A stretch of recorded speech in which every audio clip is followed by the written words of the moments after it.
Welcome to the program, everyone. My name is Brian Craig, and this is where MAGA comes to talk. Got a few things I want to cover here. Now, the president, our favorite president, the greatest president, Donald Trump, is scheduled to come out and speak soon. I am monitoring, and if the president comes out while I'm streaming, I will cut to the president. I'm monitoring it right here, so you won't miss it. But I want to talk about what happened today with Benny Johnson, okay? And, you know, there was a press conference today, which I'm going to play some of it for you in just a minute, that was with Benny Johnson and Pam Bondi. And, you know, it was about these threats, and Benny Johnson not only received a threat, he received a pretty bad one at his home. And here we are just a month after the assassination of Charlie Kirk. So, you know, these things, you know, when it comes to getting threats, we're in a new era now. And, you know, I've talked about this after the assassination of Charlie Kirk. All of us that do this kind of thing get threats from liberals all the time. I know liberals claim to get threats. They're full of it, okay? We get them all the time. I got one today on the show if you were listening to me this morning on the air. And I've had my share. I'm not going to go through any examples of them, but we all go through them. And before the assassination of Charlie Kirk, it was kind of just like another day at the office, right? It's something that and this is what when Charlie Kirk was assassinated by this liberal lunatic, I'd said, you know, people said, well, how could he be doing this open air thing with all the threats? And these threats from people come in so often, you become numb to it. Now your family doesn't, your wife doesn't, maybe some other people you're friends with, they don't get used to it, you know, but you do. And it's just like, yeah, you know, whatever.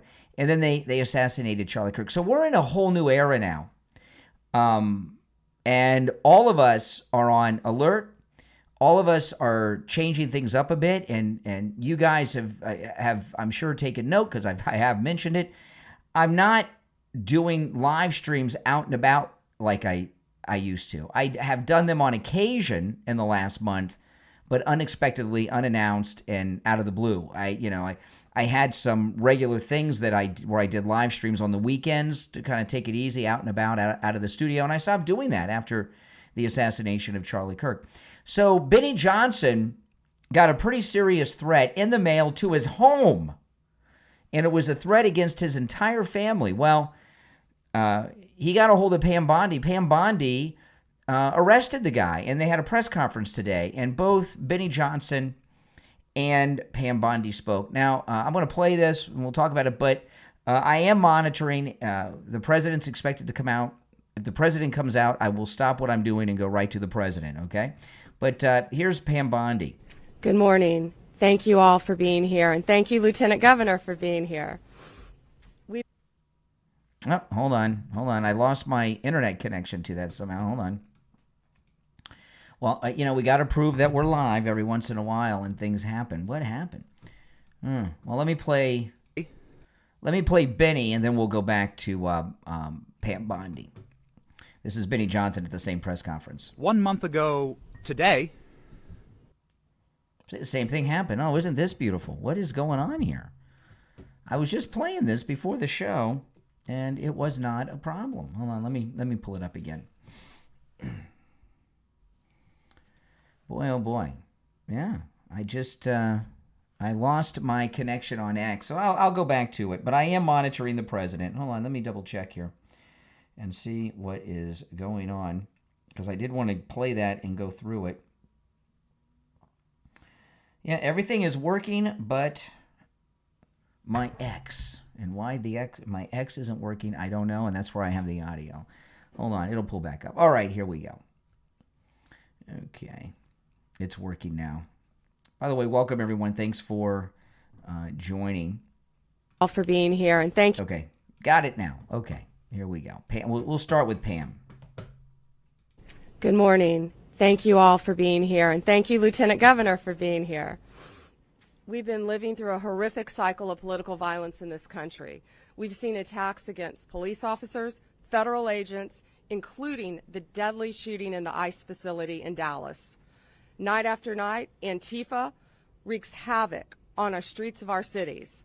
In Minnesota, a gunman murdered a state lawmaker and her husband. It was horrific. An anti-Semitic lunatic tried to burn down Governor Shapiro's house while he was in it with his wife and young children. This week, authorities arrested a man outside a Catholic church in Washington, D.C., with hundreds of explosive devices. And on September 10th, our nation stopped in its tracks with the assassination of Charlie Kirk. That's right. We miss him dearly.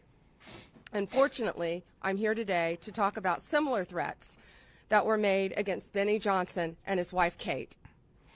Benny's a well-known media personality, carrying a message very similar to Charlie's, grounded largely in faith and love of country.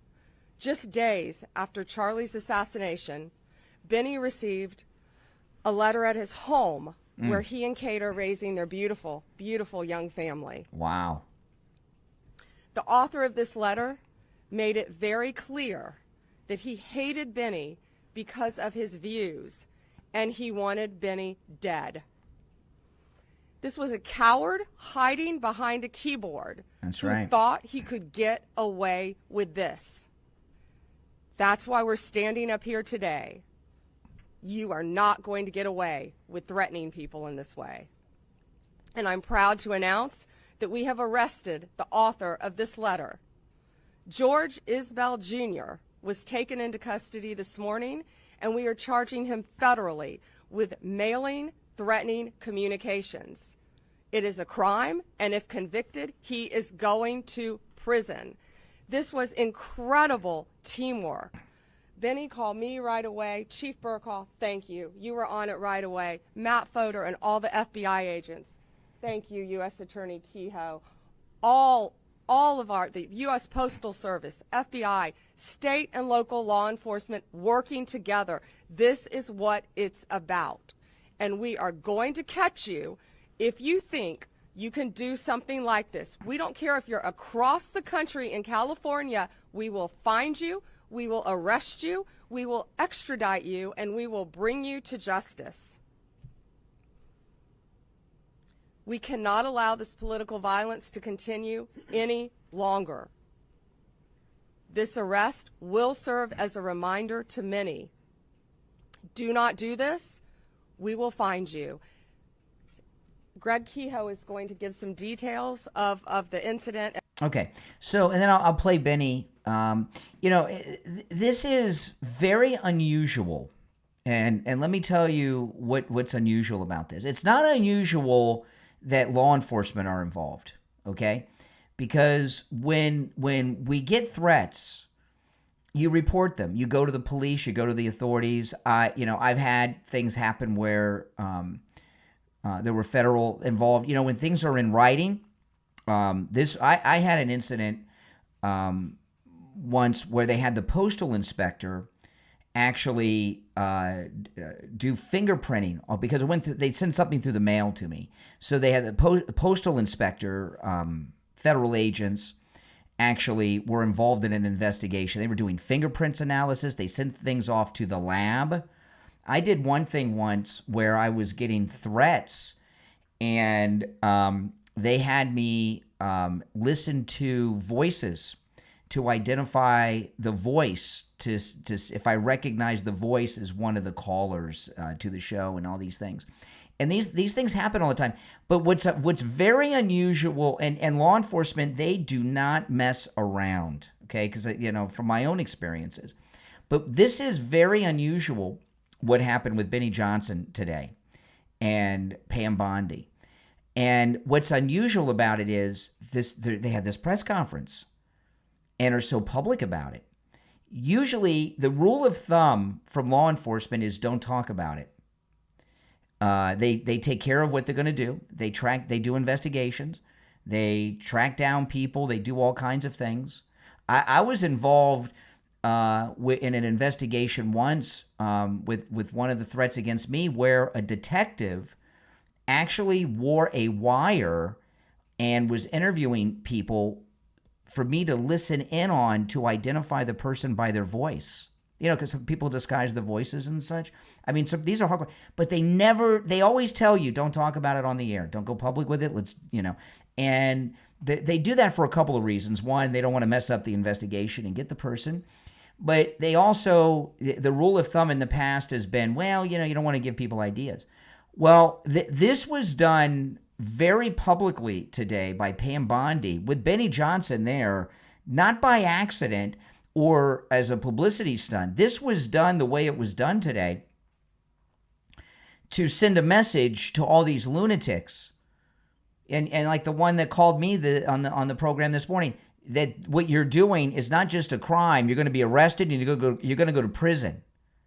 That making threats is a very serious thing. And one thing that it's a very bizarre thing, and it's a hard thing to explain how people look at you that make these threats. I mean, they actually believe, on the left, liberals believe that words are weapons. Obviously, they're not, but they believe that. So they convince themselves that you are harming people because you're speaking opinions that they don't agree with. They think that your words are weapons that actually get killed. I guess it's part of the liberal mental illness. But here's another thing that I've learned over the years from the people that make threats and the stalkers and the weirdos. And they think that when you're a public person, I don't know exactly how. I've tried to explain this before to people, and it's hard. It's a hard thing to explain, but I'll do the best I can. When you're a public person and you have people that hate you and threaten you and things like this, they don't look at you as a real person. They've totally dehumanized you. And I imagine with like celebrities that are like movie stars and rock stars and stuff, there's probably a similar thing with them. But when you get into the realm of politics, they don't think you're a real person. I can't explain that any better than that. And I know that sounds crazy, but when I've dealt with some of these weirdos, that's been my experience. All right, now let me pull up Benny. This is Benny Johnson at that same press conference talking about it. And by the way, I am monitoring. If the president comes out, I will cut away directly to him. Okay, this is Benny talking. 1 month ago today, I witnessed my friend of 10 years, someone who I considered a brother, a loving husband, a devoted father, a generational leader, get assassinated on a live stream by a left-wing radical. Approximately 1 year ago, I witnessed the President of the United States get shot in the head by a left-wing radical. Yeah, that's right. Who also took the life of a Trump supporter in front of his daughters and wife. 2 months ago, Christian children kneeling and praying in a church were slaughtered by a left-wing extremist. And 2 weeks ago, federal law enforcement was shot at multiple sniper rounds in a federal facility by a left-wing extremist. If it's happening every single week, is it that extreme? Or has the Democrat Party mainstreamed violence as a political tool? They've mainstreamed it. That's exactly right. The individual who wrote me described why he wanted me dead. I was a white, cis, Christian Trump supporter. They described in great detail how I would be killed in an open field just like Charlie, how much blood would come out of my head and neck when it was blown off. This individual described orphaning my 4 beautiful children and widowing my wife with great joy.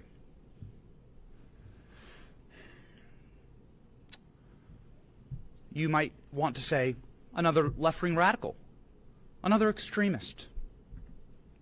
And to that, I would like to direct your attention to the state of Virginia, where Democrats have nominated and are about to vote That's right. for the chief law enforcement officer in that state, a man who has done the exact same thing. An individual who's calling for the assassination by bullets of Republicans that he disagrees with. The killing of their children. The slaughtering of, as he says, little fascists. Are my 4 innocent, beautiful children little fascists? Violence has been mainstreamed by the Democrat Party. It is not extremist, it is mainstream. And we need a moment of reckoning here. This has to stop. This cycle must end. Is any Democrat courageous enough to disavow violence?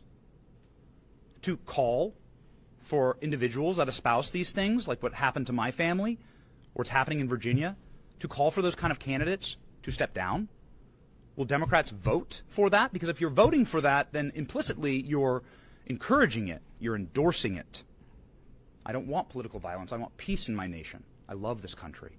I want to be able to debate like Charlie did. I want to be able to raise my family in peace. That is our birthright. But you cannot make peace with evil as a Christian. That's right. You cannot unite with people who want you dead. I want unity in this nation. I want to be able to agree on more than what we disagree on.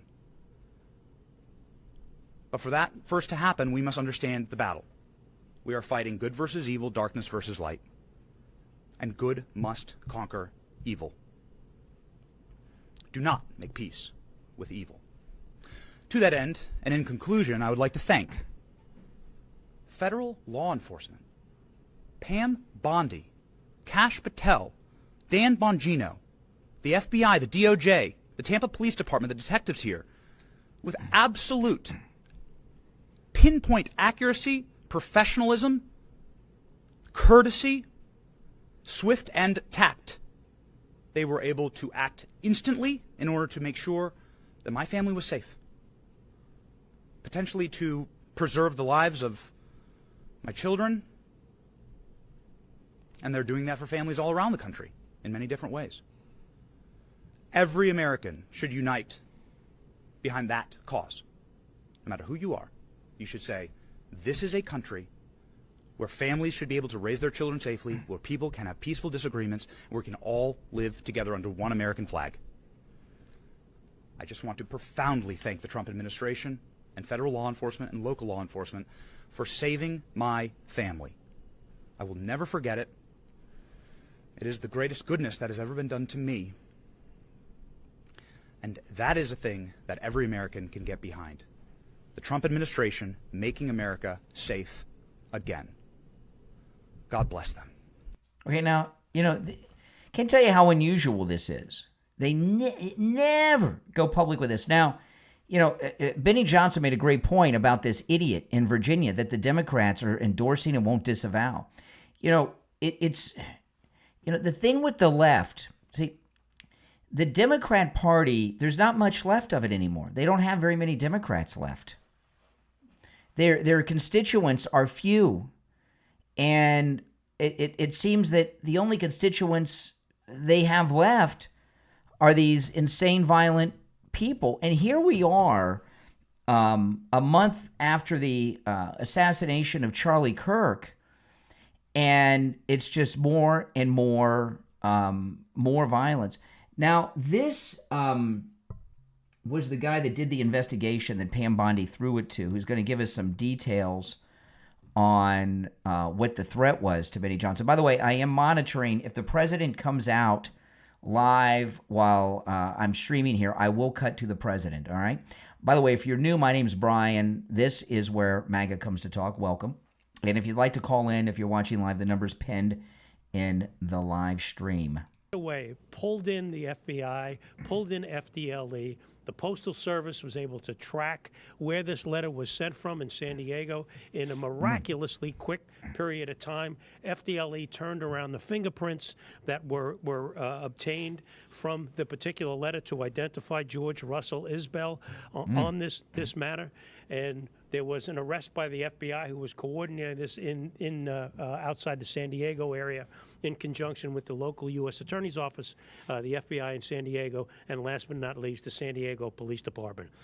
What we have here, and you can look at the complaint that has been filed and that is before you, is a vicious, horrific letter threatening Mr. Johnson and his family, sent to Mr. Johnson's house.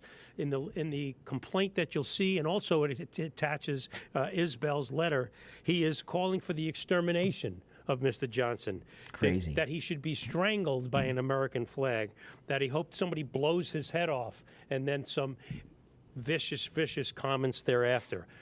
Ladies and gentlemen, we have been at this podium many times before, and I say this and I say it again to echo what the Attorney General has just said and what the Attorney General has said throughout the country when similar instances have come up. Such conduct will simply not be tolerated. It will not be tolerated. If you send a communication to anyone, anyhow, anywhere, where you are threatening individuals with harm, you will be prosecuted by the United States Department of Justice. And you will be prosecuted while we bring all of the joint assets of law enforcement, as you see here, the Tampa Police Department, the Florida Department of Law Enforcement, the United States Postal Service, and of course, coordinating this is the Federal Bureau of Investigation.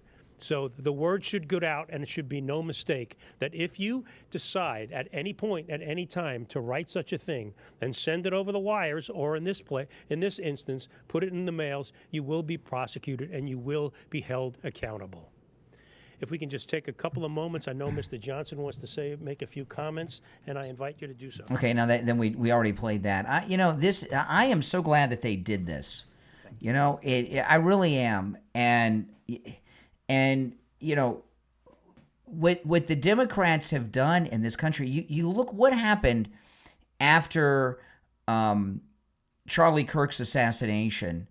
They came out with this fraudulent report that the Biden Autopin administration put up on the Justice Department website saying, well, the majority of violence, political violence, is from conservatives, from the right wing.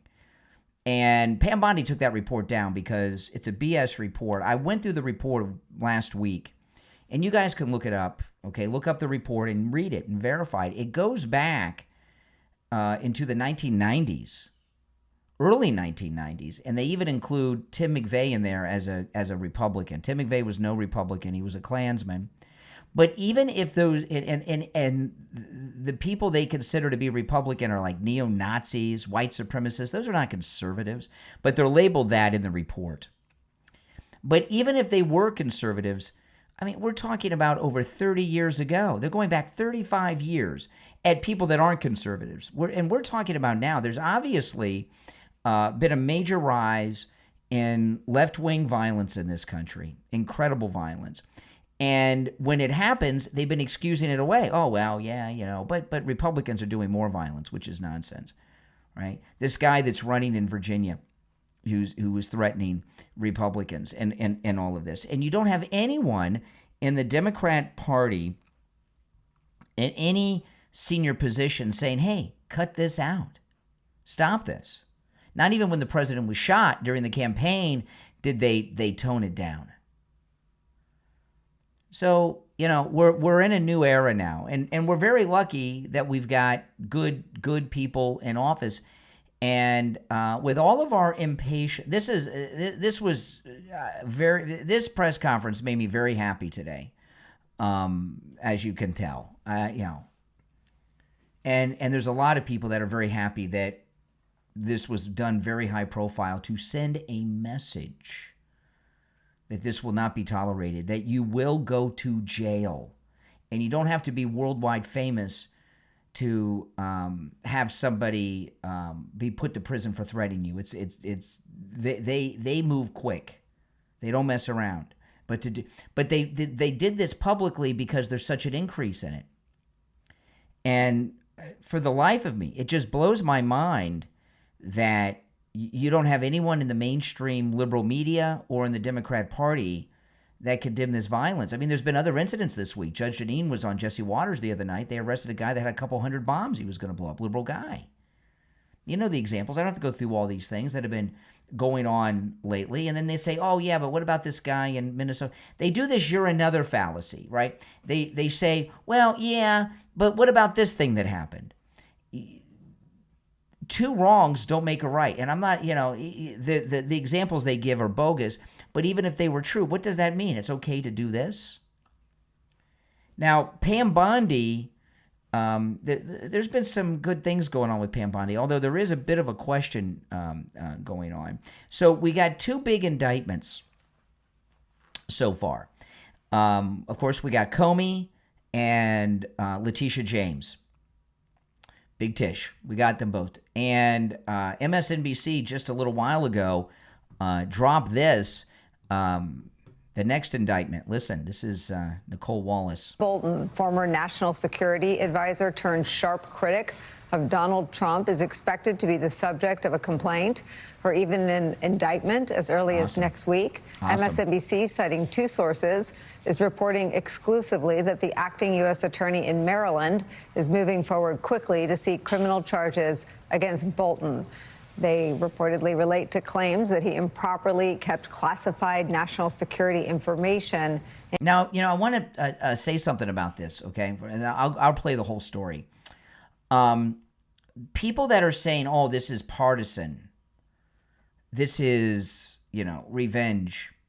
I want to say a couple things about that. For all these people in the media and these idiots that I've been talking to and these dodo talking heads that don't know what they're talking about have been saying, partisan, we got three people now, right? Comey, Letitia James, and now John Bolton, we're told, is going to be the third. What are their party affiliations? Comey is a Republican, Letitia James is a Democrat, and John Bolton is a Republican. Remember, he was appointed by George W. Bush. So out of these three indictments, the two we already have and the one that they're telling us, two of those three are Republicans. So this is not a partisan thing. The majority so far are Republican. Another thing is this. Revenge. I got a call from someone today on the morning show. And by the way, I am monitoring the White House. If the president comes out while I'm here, I will cut to the president straight away. Okay, guys? Don't worry. You won't miss it. I don't want to miss it. It's got a big announcement coming up. It was scheduled for about 27 minutes ago. So of these three, two of them are Republicans. People don't realize, people assume that Comey is a Democrat. No, he's a Republican. And a jerk and a criminal, but he's a Republican. Yeah, rhinos, absolutely. So it's not partisan. Now, this thing about revenge. So I got a call from a lady on the air this morning, and she made a very, very, very good point. Revenge. I mean, let me look up the definition before I say what I'm going to say. I mean, we all know what revenge means, but let me see what the actual definition of revenge is.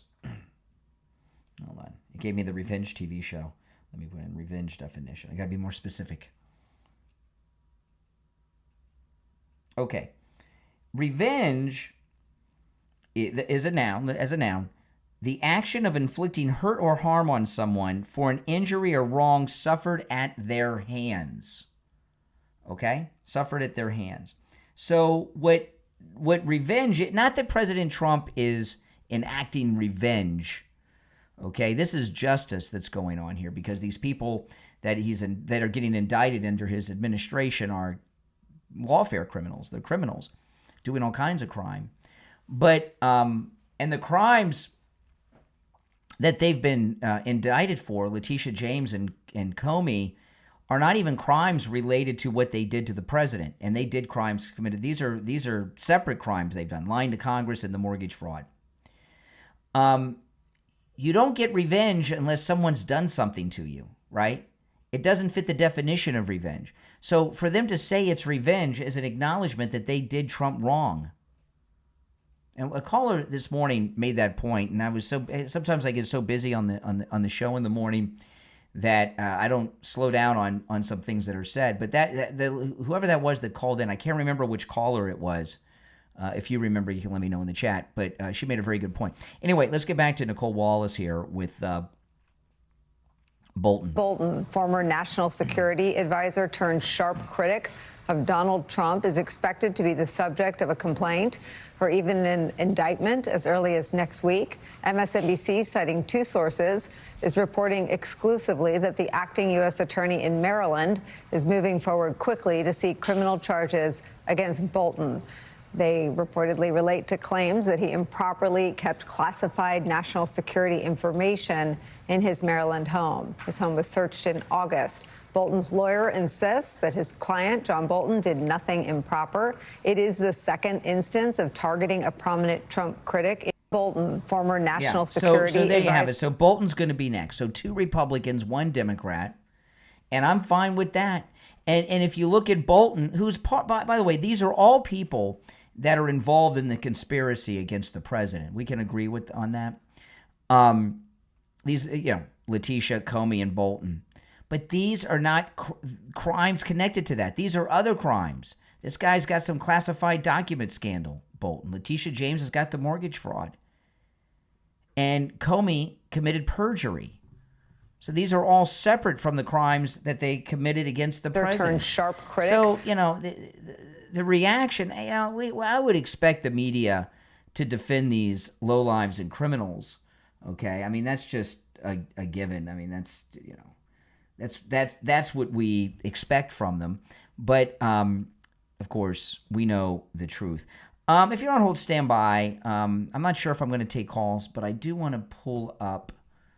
Let me look up something here while we're talking. Welcome, everyone. By the way, if you're new to the channel, my name is Brian Craig, and this is where MAGA comes to talk. Okay, let me just queue up a couple of things here. Okay, they're telling us the president's going to come out shortly, so we will go to that. I'll pull it up, and we'll go to that when he comes out. But the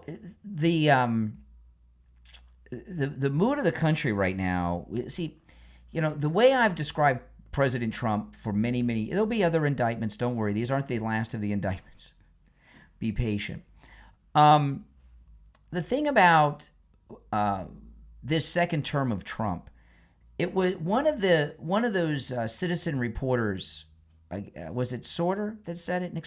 One of the citizen reporters at the Antifa meeting with the president at the White House a couple days ago. He asked, why is it doing this? Why are they against me? And they said it's spite, just to spite you. The media and the political establishment. It's been a decade since they've been deposed. You understand? When Trump came down the escalator, they immediately began to lose power. And he came down over 10 years ago. It's hard to believe. Over a decade of Trump already, right? And we're just getting started with the MAGA movement. And over the last 10 years, their influence slowly diminished, their power weakened. When President Trump was elected the first time, the media, they've not recovered from this. The way that the media has never lost an election. They always, in their mind, decides who gets the nominations and who wins. See, this is the thing. And because we get so bogged down in the news of the day, and we're in the fastest news cycle I've ever experienced. If you're just joining, the president's going to come out soon. And of course, I'm going to go right to it and I'll stop talking when he comes out. I just pulled it up here on the screen while we're on President Trump watch.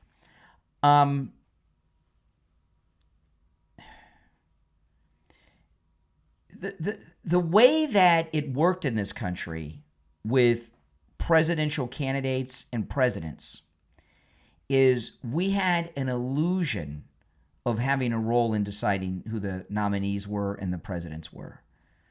The political parties we came to see, they were like the professional wrestlers, where the villains and the good guys are really friends off camera, out of the ring. The Republican and the Democrat Party prior to Trump was one big party. It was a big lie, a big facade.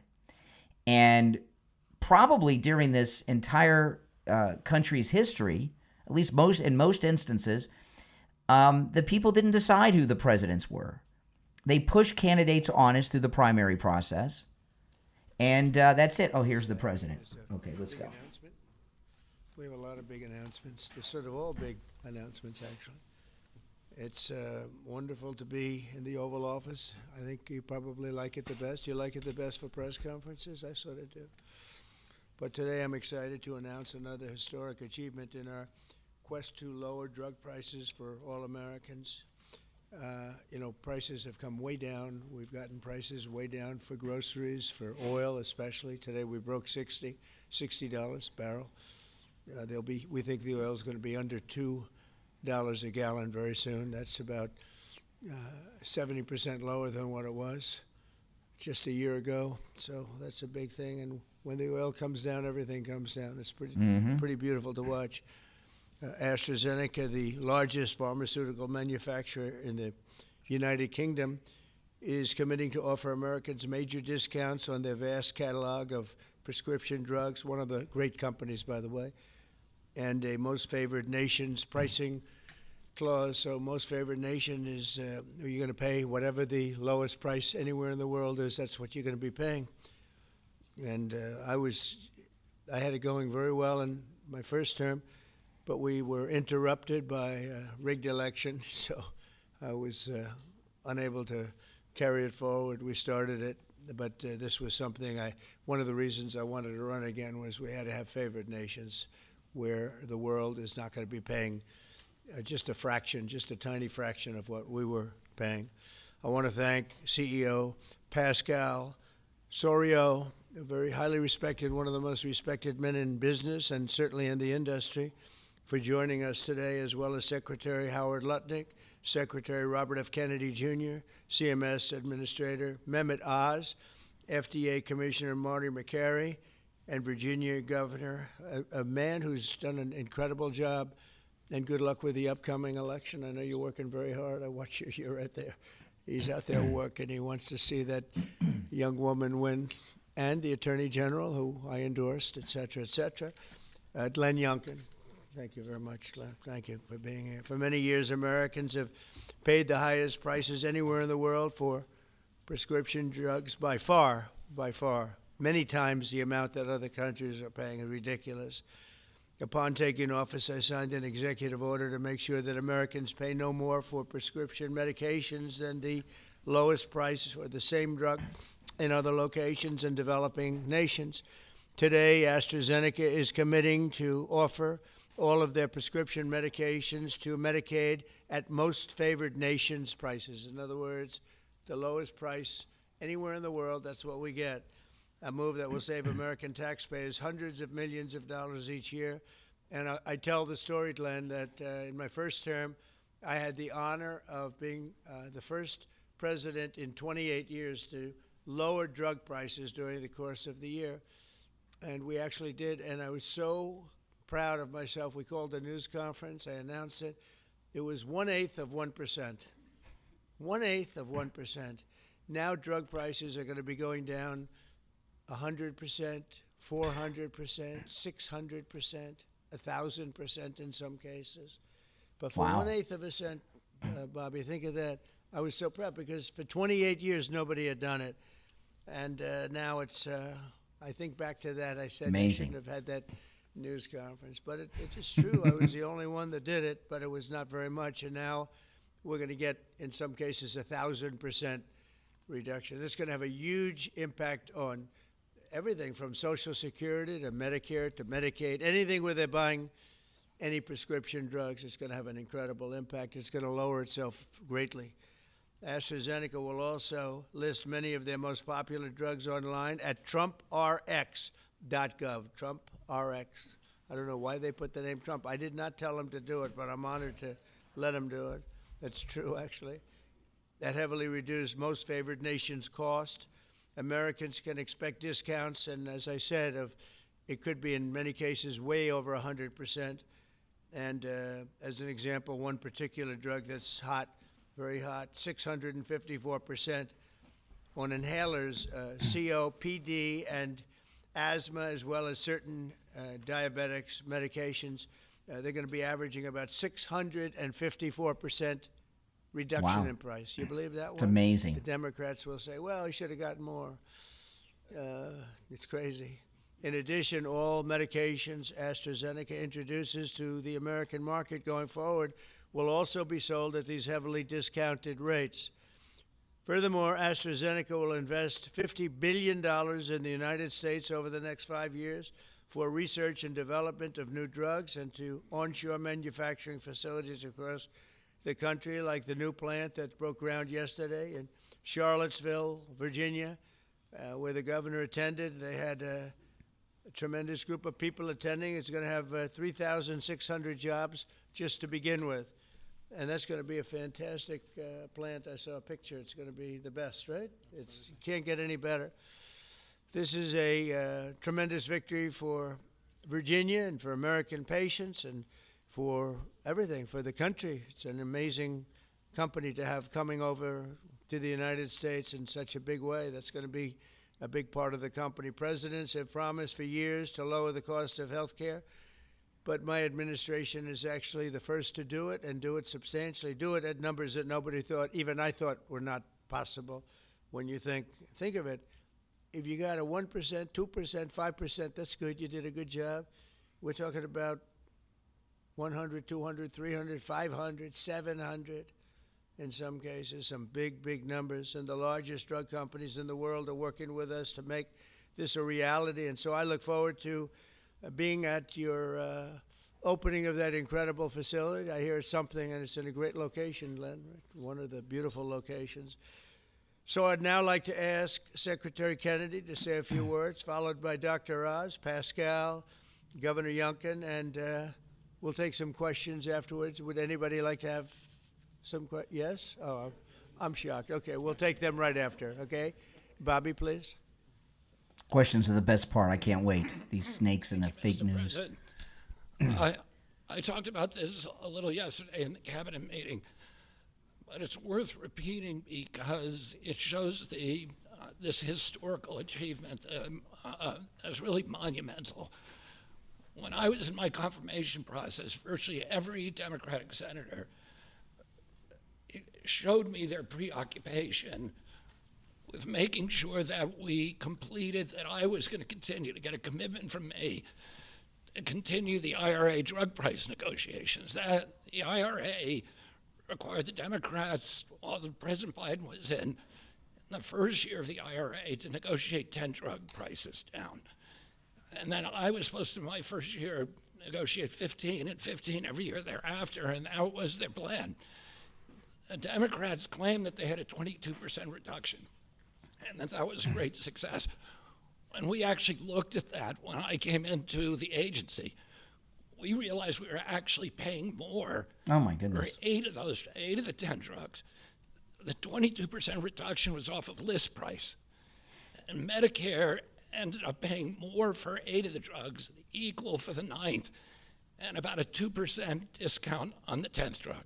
Wow. So that was the plan, Totally and that's fake. what they did. We are continuing the IRA negotiations, but thanks to the president's leadership, we have achieved something extraordinary here, which is a dream that he's had for 20 years because he's the common sense president. He saw something 20 years ago. He learned that we were paying 3, 4, 5, sometimes 10 times for the same drug as they were paying in European countries. Some of these drugs were manufactured in facilities in New Jersey and then sold for 1/10 the price in Great Britain, in London or Paris. Crazy. That Americans were being charged for them here. He saw that this was unfair. Every Democratic president, every Republican president has said that this was the gold standard. This is what we needed to do. Nobody's been able to change it. And when we came in, I have to say I was pessimistic about doing MFN. Dr. Oz was pessimistic. Our staff, John Brook and Chris Klump and the other people we brought in were all pessimistic. The president saw something that we didn't see, which is we had leverage. And that came through Howard and the tariffs, and we had extraordinary leverage to craft these deals. So last week we had Pfizer in, which is one of the biggest American pharmaceutical companies. Today we have AstraZeneca in with Pascal Sorios, which is one of the biggest European pharmaceutical companies. And the president asked us to do three things. One, to get MFN prices. Two, to not bankrupt these companies. He understood that America has to be the center for innovation. The drug industry needs to innovate, that it's critical for its bottom line, it's critical for the health of the American people. And he asked us also to make sure that those companies would keep their promise to reshore this industry. For national security purposes, for our economy, it's critical. These companies are making these drugs in the United States. We were able to achieve all those things, and partially with the visionary help of Pascal, where is he? Of Pascal Sorios, who understood that innovation and the business doesn't work if everybody is not pulling the oars, if everybody doesn't have the skin in the game. The whole world was riding on our shoulders and riding on our dime. 70% of pharmaceutical revenues comes from this country. We only have 4.2% of the world's population, and we were paying for 80 or 90% of the innovation here, and the rest of the world was a free rider. And Pascal understood that that's not fair, and it's not a good, sustainable, long-term business model. And he came to the table. He was one of the first leaders to come to the table. I want to thank him for his vision, for operating with us in good faith.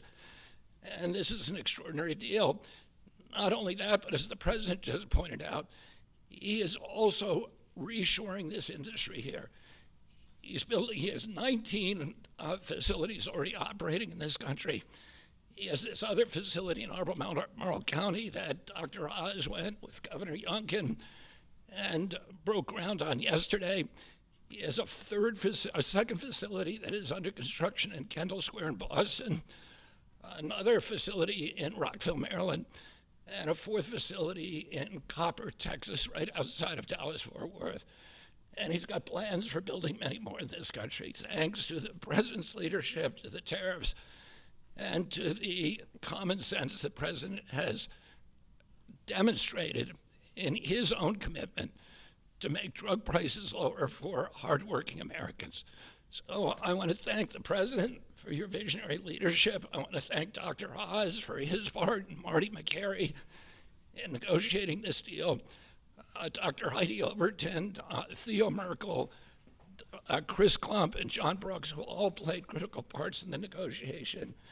And of course, Howard Lutnick, who was the key to these negotiations. Who do we bring up now? Dr. Oz. Thanks, Secretary. He'll take your place, Pascal. Oh, Pascal, I get to introduce Pascal, which I'll do with great joy and honor. So the world is watching as President Trump Why did he step down his tries hair, to make Dr. Oz, peace do you think? in every place he can go. But at the same time, President Trump is putting peace into the hearts of Americans and bringing peace of mind to them, especially Americans who cannot afford their medications. And just to put a number on this, as he releases us from the bondage of paying 3 times more for the exact same product made in the same factory, in the same pill box, in the same instruction manual overseas, rather in this country than we pay overseas, it creates an opportunity for us because, Mr. President, you're turning the art of the deal into the art of the heel. And that is something that you're going to witness today, and it's the second, and we have more coming, but this is a very important one, because I want to set the stage here. And Ms. Secretary, you're too modest. Secretary Kennedy did have a vision to push hard on this. He understood we could give the right medications to the right people at the right time, and there is nothing more maha than giving folks life-saving medications in a timely fashion so you prevent illnesses and treat other ones that have already occurred. You save lives that way. That literally is what was on the line as we began negotiating these. So let's set the stage. Where are we right now? Why this order? Last week, in this very room, President Trump welcomed the CEO of Pfizer, and that company, a leading U.S. pharmaceutical company, pledged to provide exactly what the president promised. Massive discounts to allow us to have most favored nation drug pricing in this country so we don't allow our people to pay more than folks overseas. And this was unthinkable even 6 months ago, 7 months ago when we came into office. And Americans now have the ability to do that, but we needed to prove it was scalable. So we went to AstraZeneca, which is the leading pharmaceutical company, a leading company in the entire world, but a massive opportunity in this march to MFN, a march to most favored nation drug pricing. And to have this message land clearly, we needed to make sure that the president's demand for fair drug pricing was heard all around the globe.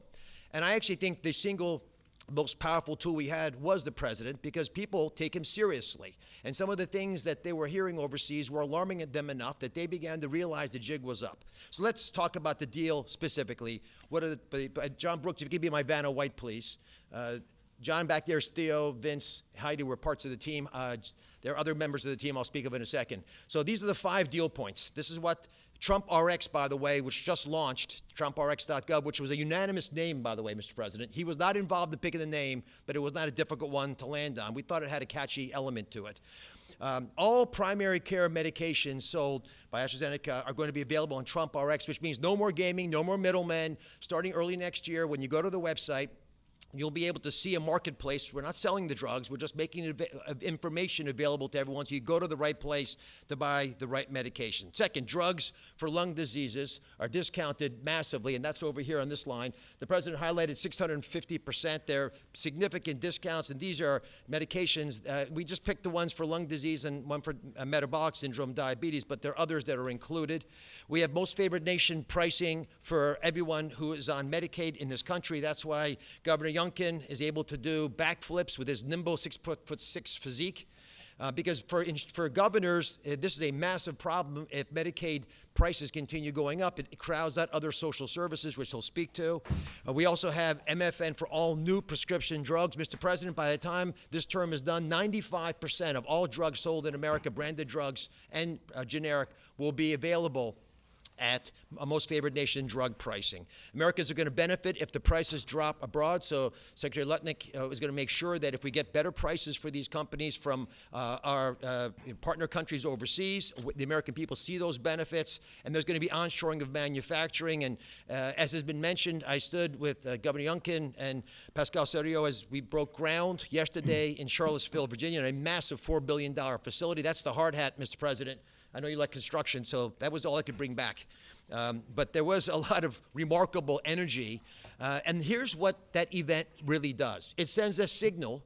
It sends a signal for all countries around the world to stop freeloading off American innovation. That's right. It's done. It's not going to happen anymore with this president. And if you aren't picking up your end of the bargain, then you're going to be welcoming a lot of more companies to leave your shores and allow us to welcome them into our shores as they open up manufacturing facilities here. And for all the pharmaceutical companies out there, we're talking to all of you, pick up a shovel. This is a great place to build a facility, as AstraZeneca has shown us. And I think it has a wonderful opportunity in the future as well, as this country continues to support the innovation Secretary Kennedy spoke about, because we're not compromising that at all. We're just getting fair prices for the American people. To the team, tough negotiations, Mr. President. You know how hard they can be. You can't get there without world-class negotiators, and we are blessed by individuals to work with the AstraZeneca team, who are killers, head-to-head. And why? Because talented people out of the private sector are coming into government to serve this president in a generational opportunity that they feel in their heart will make a difference. John Brooks is part of that team. Chris Klump, Inma Hernandez, numerous other folks contributed as well. But we're open for business. And if you want a great position and a patriot, like the folks who negotiated these deals, please consider coming with us, because the president has made it clear that you will make a difference in government.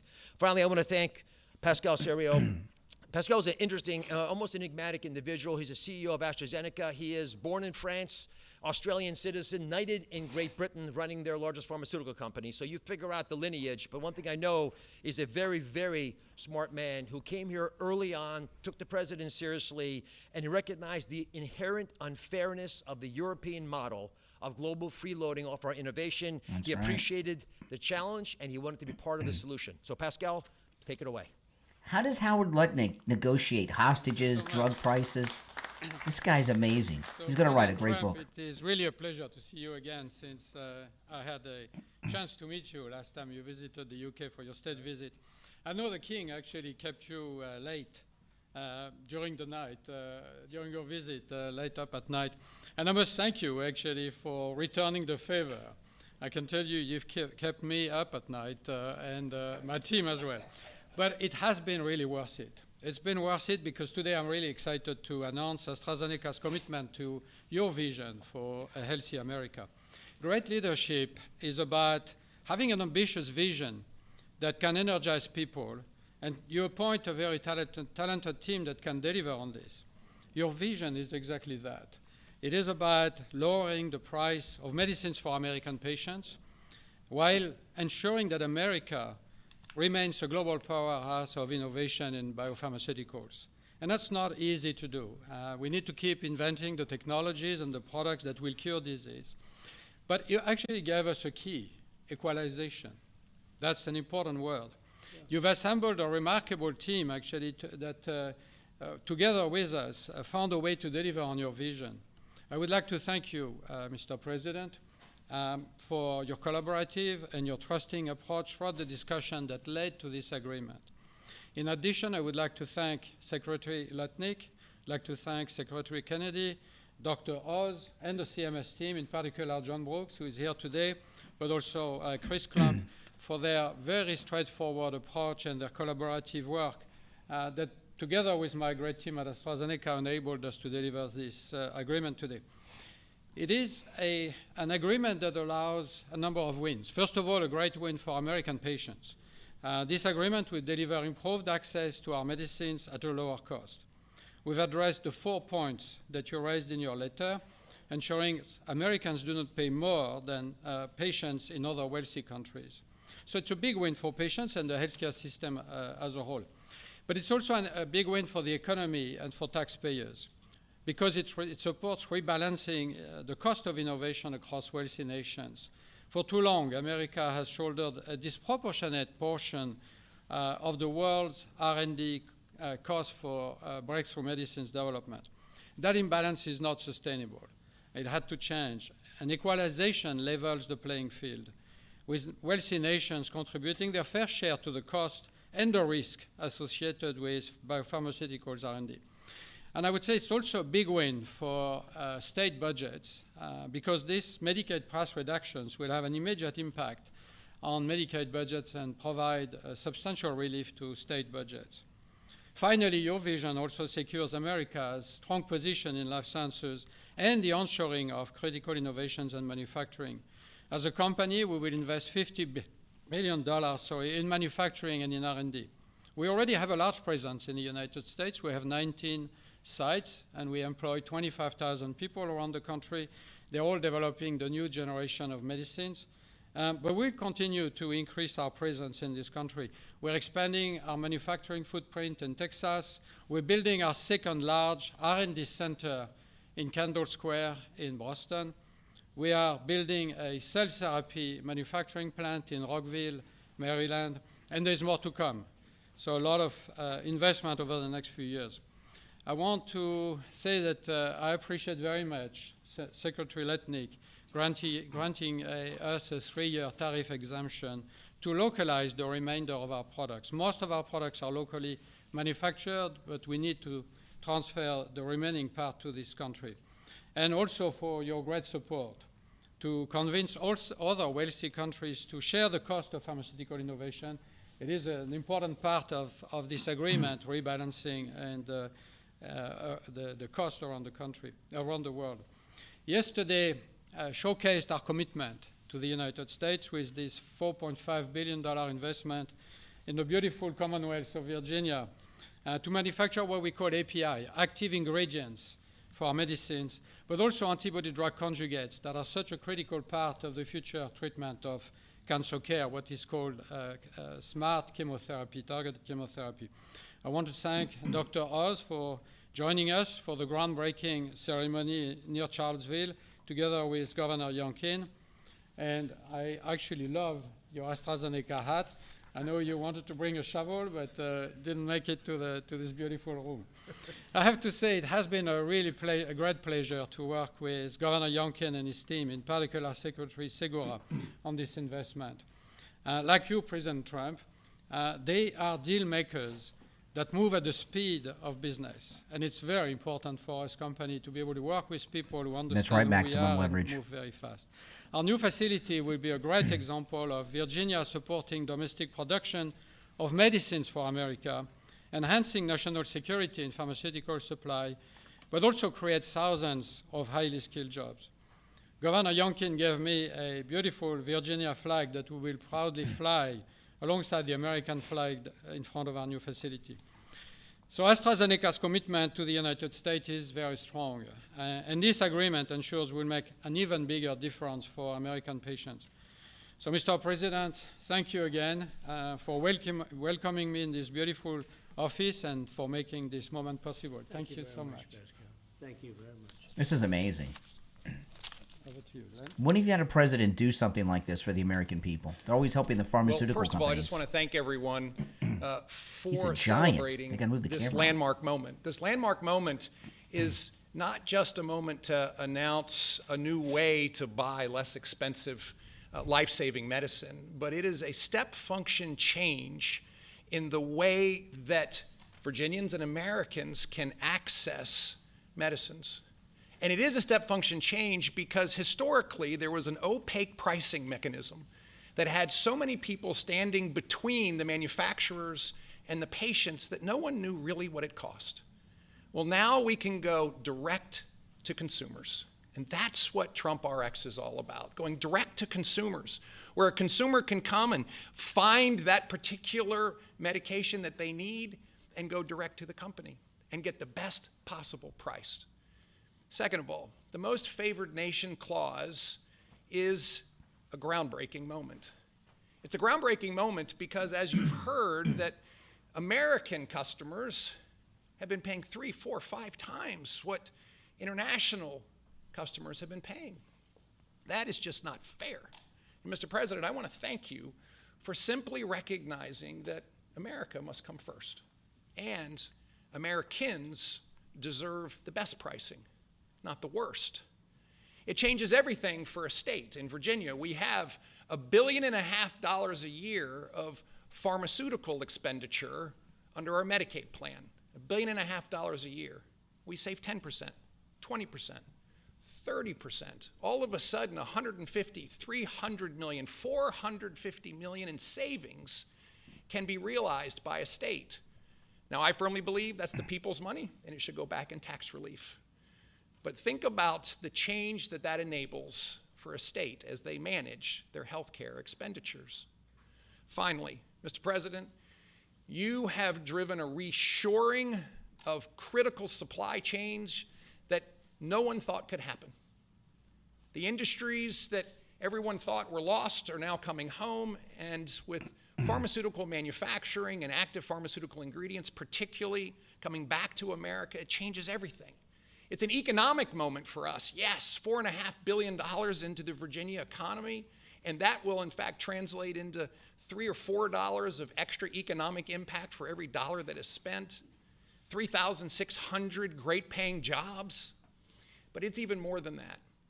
This is a national security moment.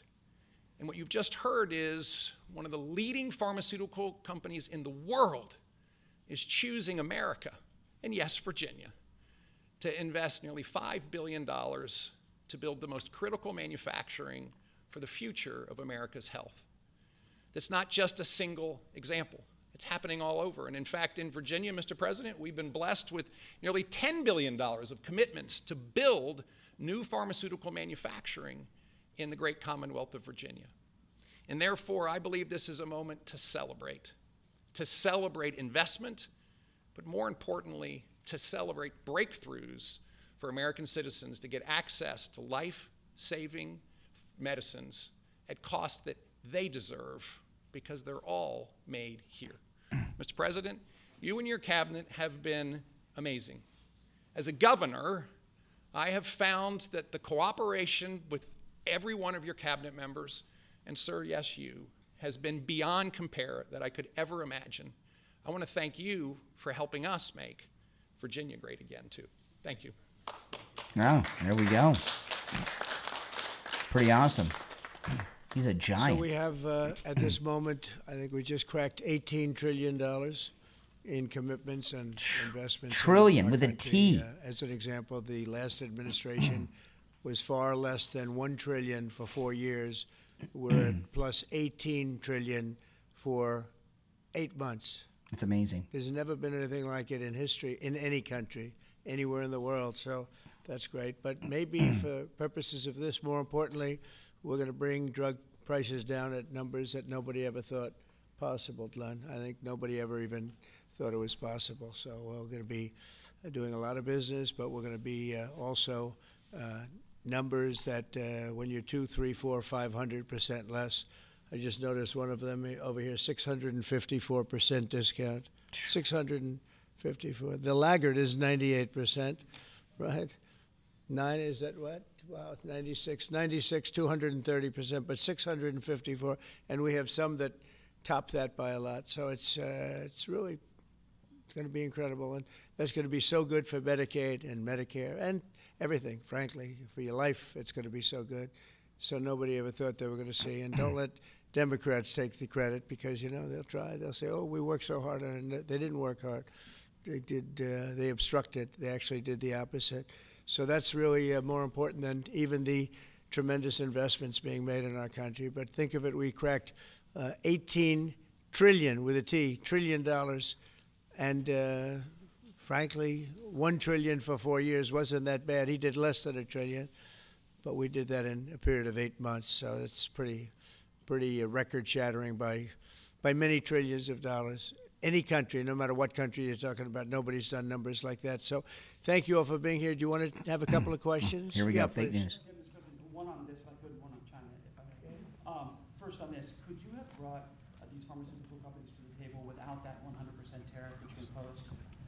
Well, it's not 100%. You're talking about China might be 100%. No, I'm talking about the 100% you imposed on pharmaceuticals for that sector. I would never have been able to bring them. Now, I'm not sure that Pascal would like to say, but behind the scenes he did say tariffs were a big reason he came here, and also the fact he loved Virginia. He liked this guy. He liked me.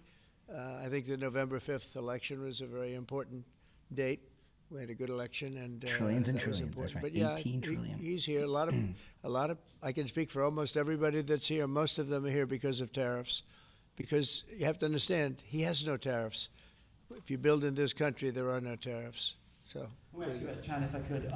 Just want to confirm, have you canceled your meeting with President Xi? And No, I haven't canceled, but I don't know that we're going to have it. But I'm going to be there regardless, so I would assume we might have it. But, they hit the world with something that really is not anything that people are going to do. And it was shocking. I can tell you, Howard and I and Todd, Scott, we were all speaking about it before.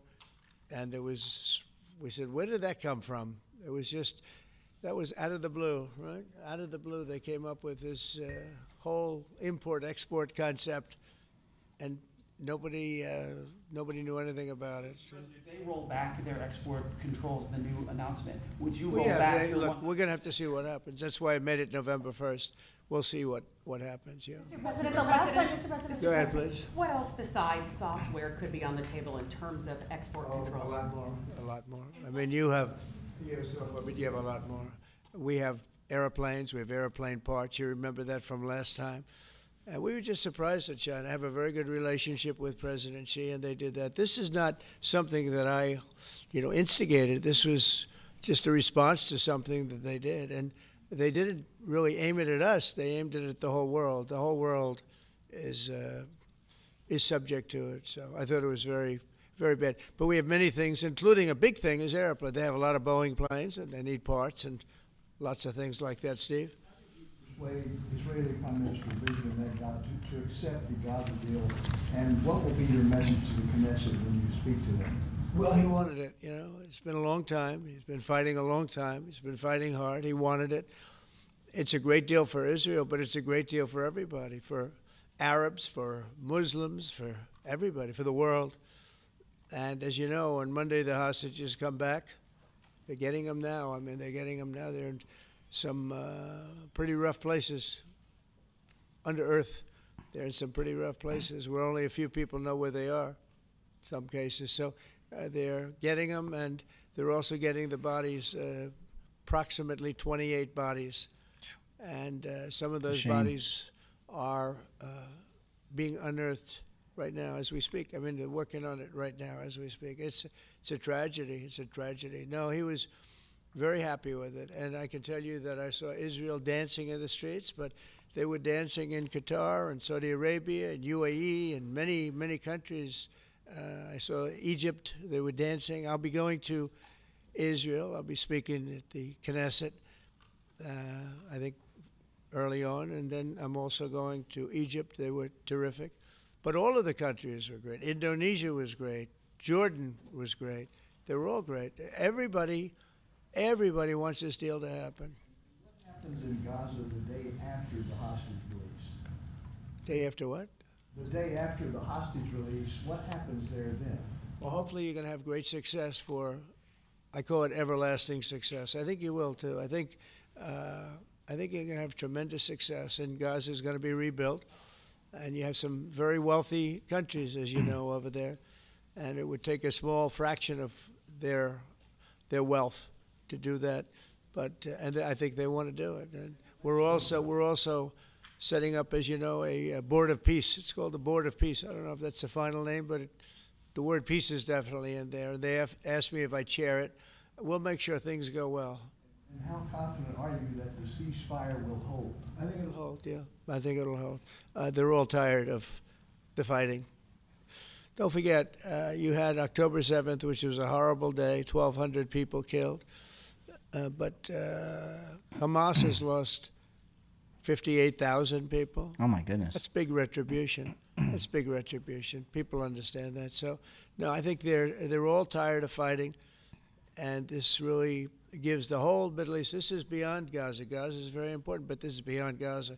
This is peace in the Middle East, and it is a beautiful thing. You know, it's a term that you and I have been hearing since we were very young, right? And now we have a chance of really having that. And as you know, most of the countries have passed all these resolutions. Every country is there. Iran came in. I was very happy to see that. I was very honored that Iran came in. They said they support it. Russia came in. President Putin, he supports it fully, very fully. So I was happy to see even countries that weren't necessarily involved in the process, they all support it. I don't know of anybody that doesn't. And I've never seen happier people than many of these places, not just Israel, many of these places. They're all dancing in the streets. I've never seen anything like it. Yeah, go ahead, please, in the back. Thank you.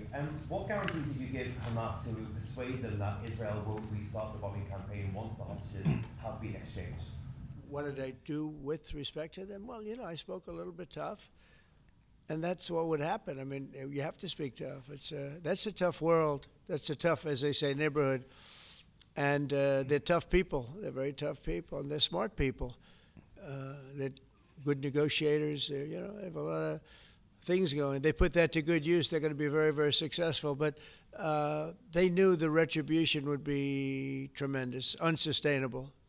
It would have been unsustainable. It would have been complete obliteration, and they didn't want that. And nobody wants it at this point. They want to get on with rebuilding the entire Middle East. It's not only Gaza. It's going to be the entire Middle East. They're going to be able to live in peace. Now we have some little hot spots, but they're very small. You know the ones I'm talking about. They're very small. They'll be very easy to put out. Those fires are going to be put out very quickly. Yes, ma'am. Thank you, Mr. President.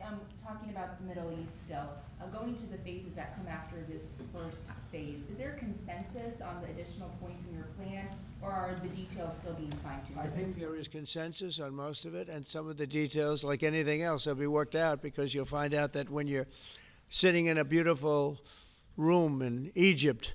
It's easy to work something out, but then sometimes it doesn't work from a practical standpoint. So certain little things, but for the most part, there's consensus, yes. Do you intend to hash that out when you're in Egypt?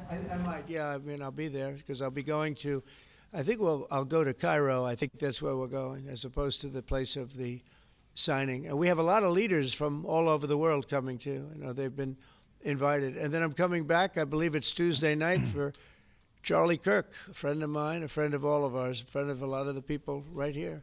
And we're giving him the Presidential Medal of Freedom, which is the highest honor you get outside of the Congressional Medal of Honor. One's military, one's civilian, but it's the greatest honor. And Erica's beautiful wife is going to be here, and a lot of people are going to be here. So, it's not easy for me to get back. It's a very quick trip, but I'll be making 2 major stops, and then I'll be on the plane trying to get back in time for Charlie. They're going to have a great celebration at the White House, in the East Room of the White House.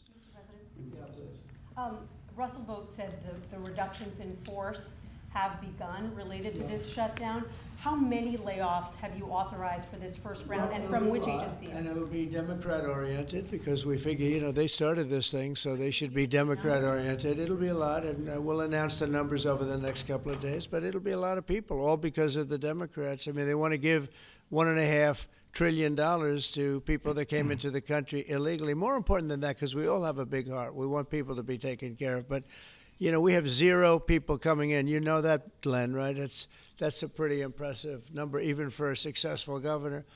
But we've had, for the last 4 months, 0 people coming in illegally. They're coming in, but they're coming in legally. They're coming in through a process that's really a really good process right now, because we want people to come in, but they have to come in legally. So what we're doing is, as these different groups come due, we're going to make a determination. Do we want them or not? And I must tell you, a lot of them happen to be Democrat-oriented. These are people that the Democrats wanted, that in many cases were not appropriate. We fought them at the time, and it was ultimately signed in. And some of these people, these are largely people that the Democrats want.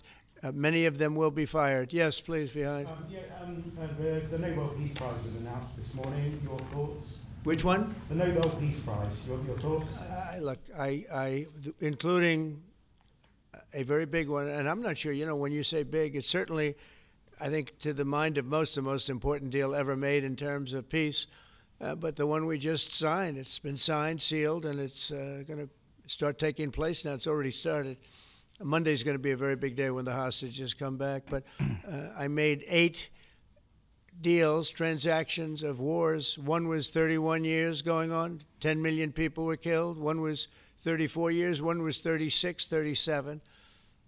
One was 10. One was just starting. 2 were just starting, actually, but they were well on their way.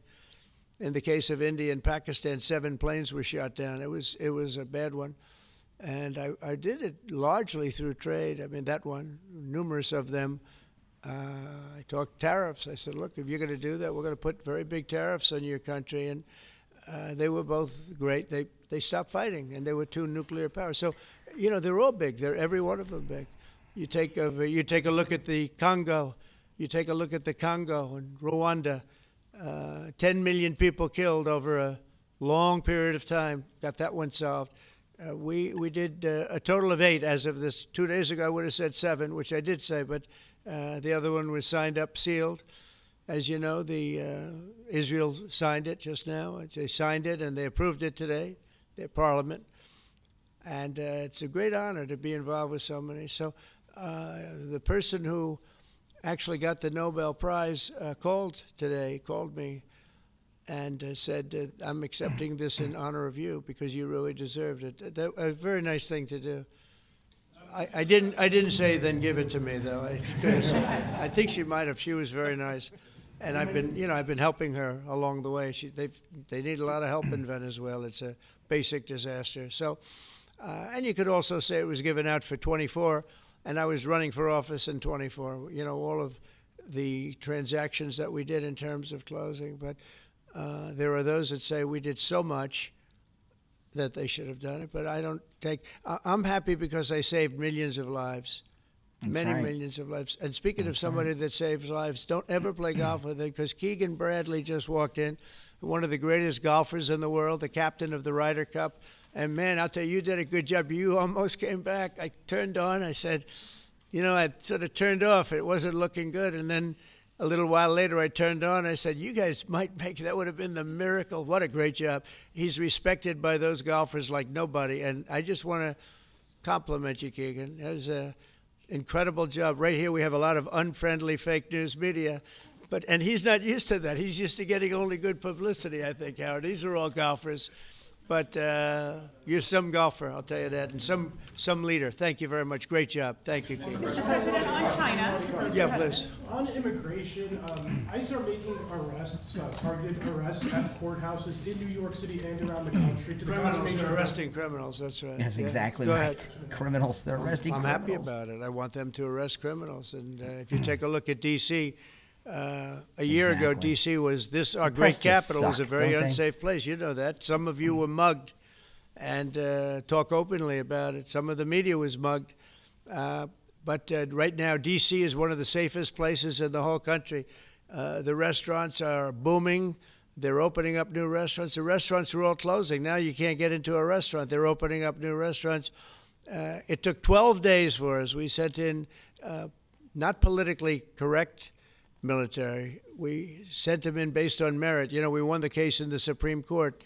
Everything now is based on merit. Our country was founded on things based on merit.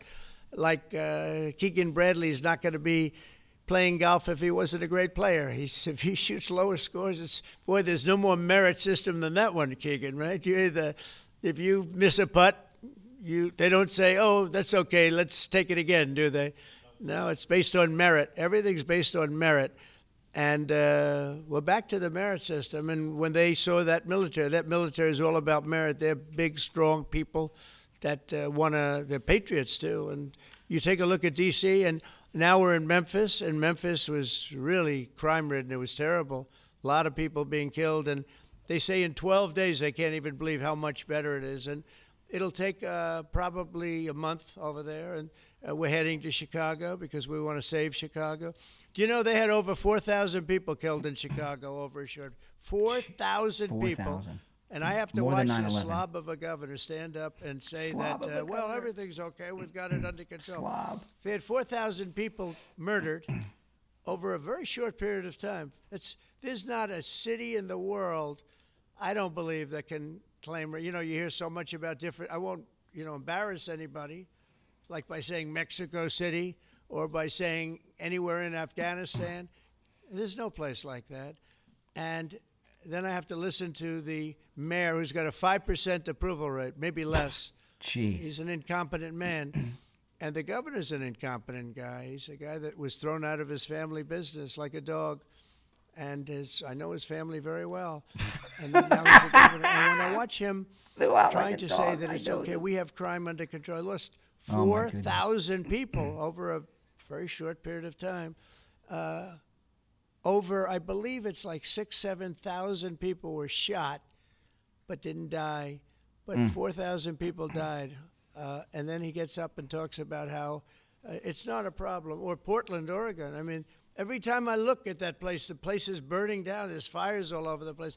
When a store owner, there are very few of them left, but when a store owner rebuilds a store, they build it out of plywood, and they don't put up storefronts anymore. They just put wood up because they know it's going to be ripped down. And then I hear how wonderful it is. It's not wonderful. It's a disaster.